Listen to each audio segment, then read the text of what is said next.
कहीं ना कहीं जब हम टैरो की बात करते हैं तो वहाँ पे भी बहुत सारे लोगों के मन में बहुत अलग अलग तरीके की भ्रांतियां हैं, बहुत अलग अलग तरीके के मिसकंसेप्शंस हैं। आज मैं चाहूँगा कि उन मिसकंसेप्शंस को, उन भ्रांतियों को, उस थॉट प्रोसेस को कहीं ना कहीं चेंज किया जाए और उसको एक बिलीफ सिस्टम में कन्वर्ट किया जाए कि अगर सवाल है, उसका जवाब तुम ढूंढने के लिए निकले हो, टैरो के माध्यम से निकले हो, तो तुम्हें उसका जवाब मिलेगा और तुम्हारे समस्या का समाधान भी मिलेगा। बिल्कुल, मैं आपकी इस बात से सहमत हूँ और मैं इसको बताने से पहले एक लाइन बोलना चाहती हूँ।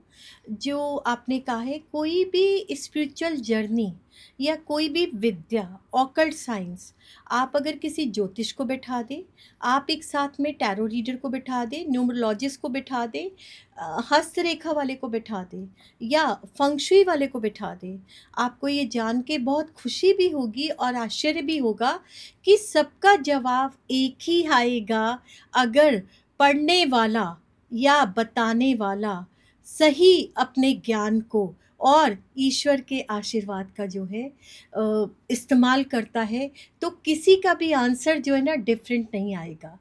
अब आती है टैरो की बात। टैरो के लिए जैसा आपने कहा, बहुत सारे मिसकंसेप्शन हैं और टैरो को ज़्यादातर एक प्रश्न कुंडली के माध्यम से देखा जाता है, जो कि बिल्कुल गलत है। ये विद्या उतनी ही गूढ़ है, रहस्यमयी है, समंदर है ज्ञान का, लेकिन एक ढूंढने वाला चाहिए, उस समंदर के अंदर डूबकर मोती निकाल के बाहर आने वाला चाहिए, तो आपके पास वो दुर्लभ मोती आएगा जो सिर्फ अमृत ही देगा। टैरो पिक्चर्स के माध्यम से अपनी बात को, अपनी अभिव्यक्ति को व्यक्त करते हैं। और एक बात आती है कि 13वीं शताब्दी में और 14वीं शताब्दी में इसको प्लेइंग कार्ड्स के रूप में कैसीनो में खेला जाता था। हाँ मैम, मैं वही देख रहा था, मैंने भी बहुत रिसर्च करी और जहाँ पे रिसर्च में एक फुल स्टॉप लगा छोटा सा, वो ये था कि टैरो कार्ड्स, जिसको हम लोग इटली में इसका इन्वेंशन जी हुआ एंड इसको जी टैरोची के नाम से जाना जाता था और ये साधारण पत्तों की तरह खेले जाते थे। जी, बिल्कुल सही बात है ये।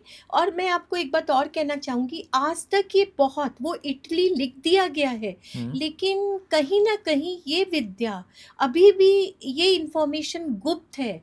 ये इजिप्ट से भी शुरू हुए थे, ये जो है फ्रांस में भी शुरू हुए, यूरोप में भी हुए, और कहीं ना कहीं इसकी जड़ें इंडिया में भी मानी जाती हैं। ओके। क्योंकि देखिए, पहले के लोगों को क्या काम होता था, बहुत सारा ट्रैवलिंग करना, बहुत ज्ञान को, अपनी दीक्षा को लेना। तो जब ट्रैवलिंग के माध्यम से एक ज्ञान, जैसे बुद्धा है, महात्मा बुद्ध को हम देखते हैं कि उन्होंने, या विवेकानंद जी को देखते हैं कि उन्होंने इतना जो है ट्रैवलिंग यात्राएं की और अपनी यात्रा के माध्यम से ही उन्होंने उस ज्ञान को और अपने अनुभव को दुनिया में फैलाया। तो इसीलिए ये जो टैरो कार्ड हैं, आज तक कोई नहीं जान पाया कि 13वीं शताब्दी में या 12वीं शताब्दी में किस माध्यम से, किस रूप में प्रकट हुए। और शुरू में इनको जब खेला जाता था, तो क्यों खेला जाता था 12वीं 13वीं शताब्दी में? क्योंकि उस समय प्रिंटिंग प्रेस नहीं होते थे, हाथ से बनाए जाते थे कार्ड्स। और जो अमीर और शाही घराने के लोग होते थे, उनको ये लग्जरी के कार्ड्स माने जाते थे। एक अगर बच्चे को कोई बहुत अच्छा सा खिलौना दे दिया जाए या लग्जरी वाला एक्सपेंसिव खिलौना दे दिया जाए, तो वो उसको पाकर बहुत खुश हो जाता है। तो इसी तरह से लोगों को ये कार्ड्स मिले और वो उनको खेलने लगे। पर कुछ ऐसी ऐसी घटनाएं होने लगी खेलने के बाद कि उनको महसूस हुआ कि कुछ तो इसमें रहस्य है या कुछ इसमें पावर है।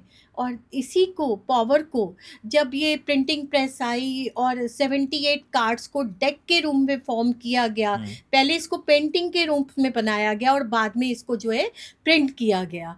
और उसके बाद ये विद्या जो है स्लोली एंड ग्रेजुअली, धीरे धीरे धीरे धीरे, आज तो मतलब कोई भी ऐसा दुनिया का शहर नहीं होगा जहाँ पे टैरो कार्ड से हर जो ज्ञान देने वाला है वो अपनी विद्या से लोगों की मदद नहीं कर रहा हो। टैरो बहुत सुंदर विद्या है।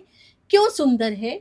क्योंकि ये आपको गाइडेंस देती है। कुछ चीज़ें होती हैं लाइफ में जो आपको पता होती हैं कि आपको कब करनी है, लेकिन आपके सबकॉन्शियस माइंड में वो चीज़ें चल रही होती है पर आप एक्सेप्ट नहीं करते हैं। तो tarot really helps you to guide when to stop, when to run and when to take pause. Ma'am, दो ऐसी साइंसेज हैं ऑकल्ट के अंदर जिनको हम लोग न्यू एज साइंसेज बोलते हैं। एक टैरो है और एक न्यूमरोलॉजी है, जी राइट। बट हर प्रत्यक्ष को प्रमाण की जरूरत होती है और हर इंसान जानना चाहता है कि अगर मैं किसी चीज़ में बिलीव करता हूँ तो उसका सोर्स क्या है, उसके फैक्ट्स क्या हैं। मैं ये जानना चाहता हूँ कि टैरो कार्ड जो हैं वो बहुत सारे लोग कहते हैं कि it predicts the right thing, but इसको हम डिवाइन के साथ, भगवान के साथ, इस नॉलेज को हम कैसे कनेक्ट कर सकते हैं, उसके पीछे आंसर क्या है? मैं इसको बताने से पहले एक छोटा सा आपको एग्जांपल दूंगी। सबके घर में जो हमारे बड़े बुजुर्ग रहे हैं, रामचरितमानस हुआ करती थी। अब आजकल के दौर में आकर बहुत सारे घरों में हम नहीं रखते हैं, ठीक है, लेकिन अगर आप रामचरितमानस को खोलते हैं जी तो आप देखते हैं एक तुलसीदास जी की प्रश्नावली आती है।